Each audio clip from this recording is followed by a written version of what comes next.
Wild at Heart, Discovering the Secret of a Man's Soul, by John Eldredge. Introduction. Have you ever been to a zoo and found yourself standing before the lion enclosure? There, behind the bars, lies one of the most powerful and majestic creatures on earth. A 500-pound king of the beasts, born to roam the savannah, to lead his pride, to feel the thrill of the hunt. But instead, he lies on the concrete floor of a cage smaller than your bedroom. His food is served through a slot in the door. He spends every hour of every day in the same small space, and if you look into his eyes, you rarely see a fire. You see a deep, deep weariness. A kind of mournful boredom. After years of living in a cage, a lion no longer believes it is a lion. And a man no longer believes he is a man. That powerful image comes from a book that has shaken the souls of millions. A book that landed like a thunderclap in a quiet room, giving a voice to a deep and unspoken ache in the heart of modern men. That book is Wild at Heart, by John Eldredge. Since it was published in 2001, it has sold over 5 million copies, not because it offered a new set of rules to follow, but because it offered something far more revolutionary: permission. Permission for a man to be what he was created to be. John Eldredge, a counselor and author, saw this caged lion syndrome everywhere he looked. He saw men who were dutiful, responsible, and bored. They were good men, but they weren't alive. And he asked a question that would change everything. What if the deep, untamed desires in a man's heart, for adventure, for battle, for a beauty to rescue, aren't a sign of immaturity, but a clue to his true design? What if I told you that deep inside of you, there's a wild, powerful, and heroic man waiting to be set free, a man you were always meant to be? By the end of our time together, you'll understand not only who that man is, but also the secret journey required to unleash him. We're going to explore the 3 primal desires that define the masculine soul, uncover the universal wound that holds nearly every man captive, and map out the path of healing that leads back to your true heart. This isn't just a summary, it's an invitation to an expedition into the undiscovered country of your own soul. So, let's begin. Book summary. Let me ask you something. When you were a little boy, playing in the backyard with a stick that became a sword, or a cape that let you fly, did you ever dream of one day growing up to become a really nice guy? Of course not. You dreamed of being a hero, a warrior, an explorer. You dreamed of being powerful, dangerous, and someone to be reckoned with. Yet for so many men, life doesn't feel like that at all. It feels like a long list of duties. Go to school, get a job, pay the bills, be responsible, be sensitive, be nice. Society, and even the church, often holds up the really nice guy as the model of Christian maturity. We don't smoke, drink, or swear. We are tame. We are safe. And we are bored to death. John Eldredge argues this is the central tragedy of modern masculinity. We've taken the wild, passionate heart of a man, and we've put him in a cage. We've told him his deepest desires are dangerous and irresponsible. C.S. Lewis once said, "We castrate the gelding and bid him be fruitful. We take away the very essence of a man's strength, and then we wonder why there are so many lonely women, fatherless children, and so few real men around." The problem, Eldredge says, is that we've ignored the secret that God wrote into every man's soul from the beginning of time. This secret is revealed in 3 core desires. These aren't just passing whims, they are the very definition of the masculine heart. The first desire is for a battle to fight. Think about the movies men love. Braveheart, Gladiator, Saving Private Ryan. They are stories of conflict, of courage, of sacrifice. Little boys don't invent games of relational interdependence. They invent games where things blow up, where there's a good guy and a bad guy, and where something is at stake. This aggression isn't a psychological flaw, it's part of the masculine design. We are hardwired for it. God Himself is described as a warrior. The Lord is His name. A man wants to know that he is powerful, that he has a strength that can change the world. He needs a cause, a mission, a hill to take. Without a battle, the warrior inside him goes quiet, and his strength either turns inward into anger and frustration, or it just fades away into passivity. Life needs a man to be fierce. The second desire is for an adventure to live. From Marco Polo finding China to Hannibal crossing the Alps, from Huck Finn floating down the Mississippi to you and your friends exploring the woods behind your house, the masculine soul longs for exploration. It needs a place where nothing is predictable, safe, or microwavable. A place where there are no deadlines or committee meetings. A place with risk. Adam, the first man, was created outside the garden, in the wilderness. He was born in the untamed part of creation. And ever since, men have felt a deep longing to get back out there. It's why we love maps, why we feel the urge to see what's over the next hill. It's in the wilderness that a man comes alive. It's where he is tested. It's where he discovers what he's truly made of. Deep in a man's heart are questions that can't be answered at the dinner table. Who am I? What am I made of? Adventure requires something of us. It puts us to the test. And though we may fear the test, we also yearn for it, because it's only in being tested that we discover we have what it takes. And finally, the third desire is for a beauty to rescue. This desire awakens a little later in a boy's life, but when it does, his entire universe shifts. Romeo has his Juliet. King Arthur fights for Guinevere. Every war story has a photo of a sweetheart tucked into a soldier's wallet. There is nothing so inspiring to a man as a woman. She makes him want to be a hero. But it's not just that a man needs a woman to admire. He needs a woman to fight for. The battle is never enough on its own. It's not enough to be a hero. He needs to be a hero to someone. His strength, his courage, his adventure, they all find their deepest meaning when they are offered in the service of rescuing and protecting beauty. Adam had the entire world, but God Himself said, "It is not good for the man to be alone."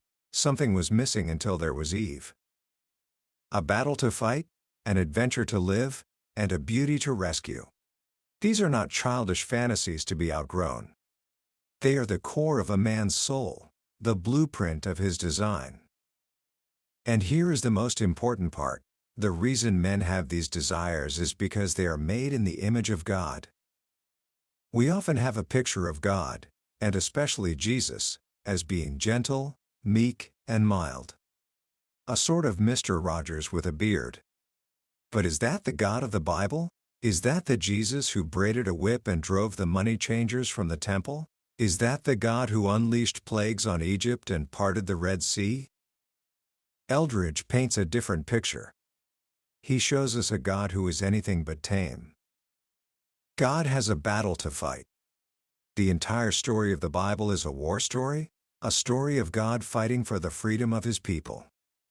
He is the Lion of Judah, and the Church, Eldredge says, has too often pared the claws of the lion, making him a fitting household pet for pious old ladies. God also has an adventure to live. He created a universe filled with wildness, danger, and risk, from great white sharks to grizzly bears. But His greatest risk was giving angels and men free will, the freedom to reject Him. He let others into His story, and He lets their choices shape it. He doesn't control every piece on the board. He engages with us in a dynamic, unpredictable relationship. And above all, God has a beauty to fight for. He is a romantic at heart. He invented sunsets, music, and wine. He is a jealous lover, pursuing the hearts of His people, willing to move heaven and earth to win His bride back. The Bible is filled with the language of romance, of a God who will stop at nothing to rescue the one he loves. So if we are made in the image of this wild, passionate, and fierce God, why do so many men feel the exact opposite? Why do we feel more like that bored lion in the cage than the Lion of Judah? This brings us to the central conflict of every man's story. It is the wound. Every boy, in his journey to become a man, asks a fundamental question. It's a question he may never speak aloud, but it lives in the deepest part of his soul. That question is, do I have what it takes? Am I powerful? Am I a man? In a perfect world, a boy would get the answer to this question from his father. Masculinity, Eldredge explains, is not something a boy can learn on his own. It must be bestowed. Passed down from a man, or the company of men. A boy's father is meant to be the one who looks him in the eye and says, "Yes. You have what it takes. You are a man." This is the blessing, the naming, that gives a boy a solid sense of his own strength. But we don't live in a perfect world. And almost every man, instead of receiving a blessing, receives a wound. This wound is nearly always given by his father, and it comes in two forms. First, there is the assaultive wound. This is the wound given by a father who is abusive, critical, or violent. The father who says, "You'll never amount to anything," or "You're such a mama's boy."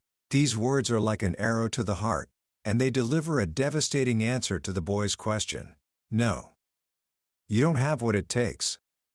You are weak. You are a failure. Then, there is the passive wound. This is the wound of the absent father. The father who is physically present but emotionally distant. The workaholic, the alcoholic, the silent father who is always behind a newspaper or in front of the TV. His silence is the answer. When the boy asks, "Dad, do I have what it takes?" the silence says, "I don't know. I doubt it. You're on your own." For a boy, this absence is a profound abandonment. Whether the wound is from assault or absence, the effect is the same. It leaves a deep hole in a man's soul. It shapes his personality. Every man carries a wound, and from that wound, he constructs a false self. A man who knows, deep down, that he has failed the test, that he doesn't have what it takes, will spend the rest of his life hiding. We are all hiding. We hide behind our jobs, our hobbies, our personalities. Most of what you encounter when you meet a man is a facade, an elaborate disguise. We become posers. Eldredge says these posers come in two basic forms, flowing directly from the wound. Some men become passive. They retreat from life. They avoid risk, conflict, and challenge. They become the nice guys we talked about earlier. They play it safe because they are terrified of being tested and found wanting again. They won't risk, they won't fight, and they won't rescue. They are the sons of Adam, who stood by silently and did nothing while Eve was tempted. Other men become violent. This doesn't just mean physical violence. The driven, type A, hard-charging perfectionist is also a violent man.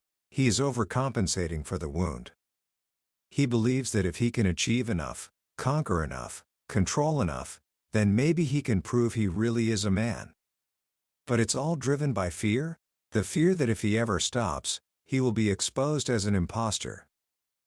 And where does this wounded, posing man take his desperate question?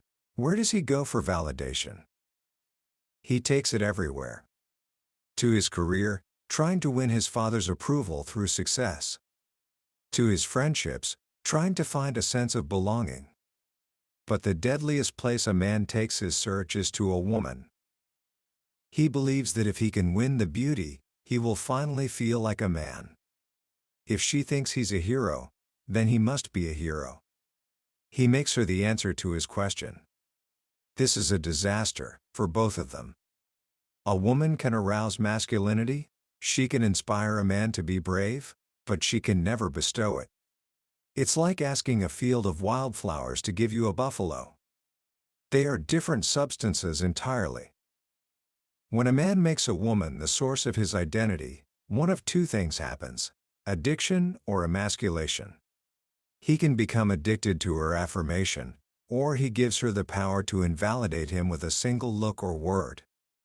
This is why pornography is so addictive. It offers the illusion of possessing the beauty without any of the risk of the battle. It makes a man feel powerful without requiring a single thing from him.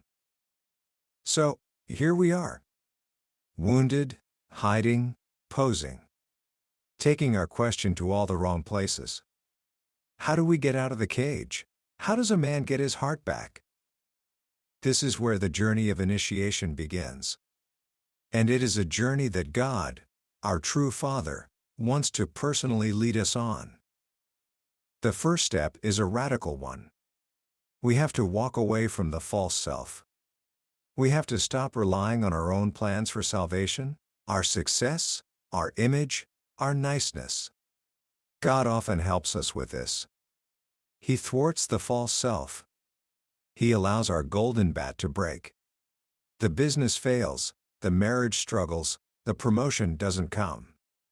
This feels like a disaster, but it is actually a rescue. God is taking away what we've leaned on so that we can learn to lean on Him. He is wounding us in the very place of our false strength in order to get to our true wound. The next step is to enter the wound. A wound that goes unacknowledged cannot heal. We have to go back to that place of pain. We have to grieve the loss of our father, the loss of the blessing. We have to feel the anger and the sadness.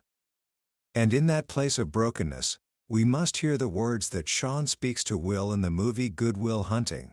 It's not your fault. It is no shame to be wounded. It is no shame to need healing. It is no shame to feel young and afraid inside. As we enter our wound, we invite Jesus to meet us there. His mission, as foretold by the prophet Isaiah, was to bind up the brokenhearted and to proclaim freedom for the captives. He comes to restore your heart, to make you whole. This healing doesn't happen at a distance. It happens in intimacy, in a deep, personal union with Him. It's here, in the love of our true Father, that we can finally forgive our earthly father, not because what he did was okay, but because we no longer need him to give us what only God can. And what is that? It is our true name. Who can give a man his name? God alone. For no one but God sees what the man truly is. The wound came with a name: failure, coward, mama's boy, but God has another name for you. It is the name He had in mind when He created you. When God looks at you, He doesn't see your sin or your failure. He sees the man He designed you to be, the hero, the warrior, the beloved son. We must ask God what He thinks of us, and we must stay with that question until we have an answer. It is out of our wound that our glory comes. The place where you have been most deeply wounded is the very place where God wants to display His strength in your life. Your greatest weakness becomes the stage for His greatest power. And that is when you are finally ready for battle. The battle is real. Eldredge is clear: we are born into a world at war. We have three enemies: the flesh, the world, and the devil. The flesh is the traitor within, that part of us that always wants the easy way out. It's the voice of self-preservation, the poser, the weasel. We don't crucify our heart, we crucify the flesh. We do this by choosing against it, by walking into the situations we normally run from. The world is the system built by all our false selves coming together.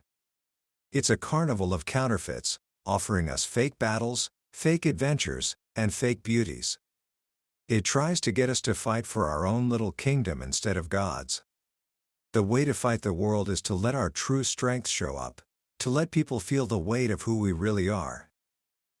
And the devil, he is the accuser, the liar, the one who is constantly whispering deception and intimidation into our lives.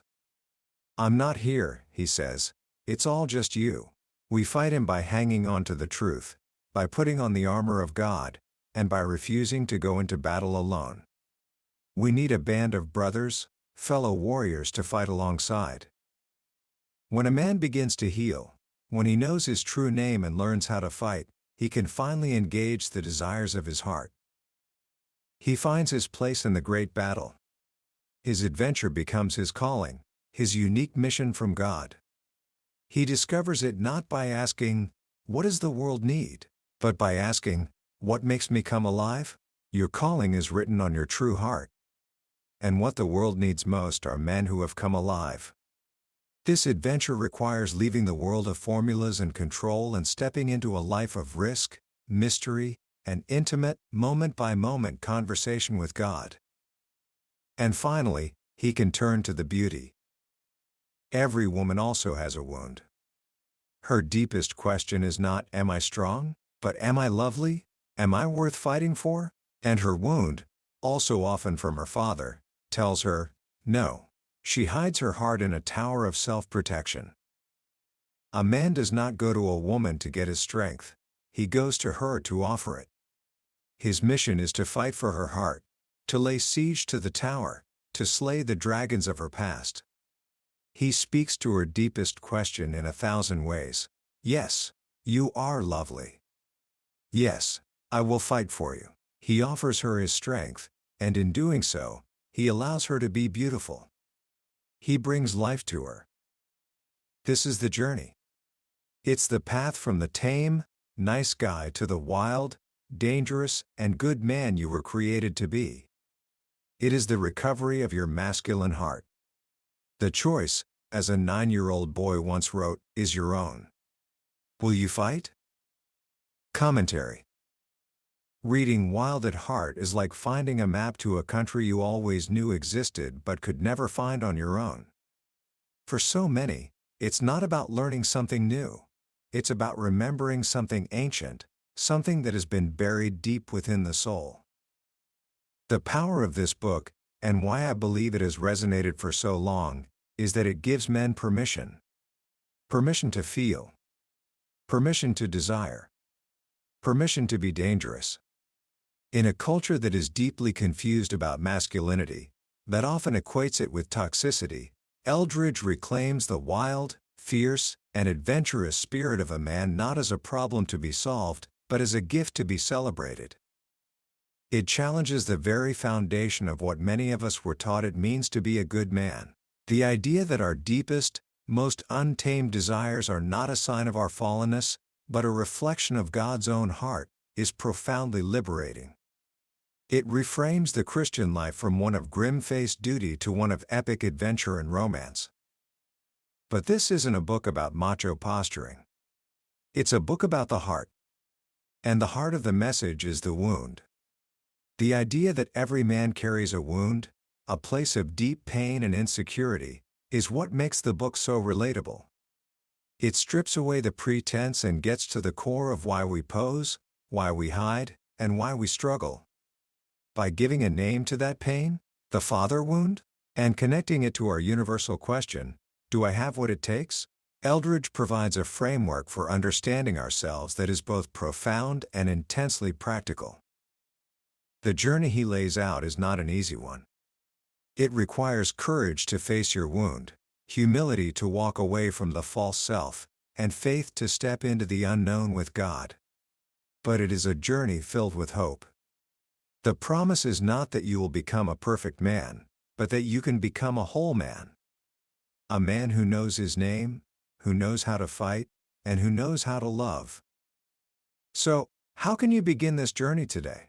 Here are a few simple starting points. First, give yourself permission to ask the question, what makes me come alive? Don't judge the answer. Just listen. What did you love to do as a boy? What stories or movies stir your heart? Let those desires be clues. They are not random. They are pointing you toward your true design. Second, gently begin to explore your wound. You don't have to excavate your entire past tonight. Just ask a simple question. What message did I receive from my father about my strength? Was it a message of blessing or a message of absence? Be honest with yourself about how that has shaped you. Acknowledging the wound is the first step toward healing it. And third, look for a band of brothers. The masculine journey cannot be taken alone. Find one or two other men you can be real with. Not an accountability group to police your behavior, but fellow travelers, warriors who will have your back as you venture into the wild country of the heart. Ultimately, the message of Wild at Heart is one of glorious, dangerous freedom. It is an invitation to leave the cage, to feel the wind in your sails, and to set off on the adventure you were created for. It's a reminder that you have a crucial role to play in a story far grander than you can imagine.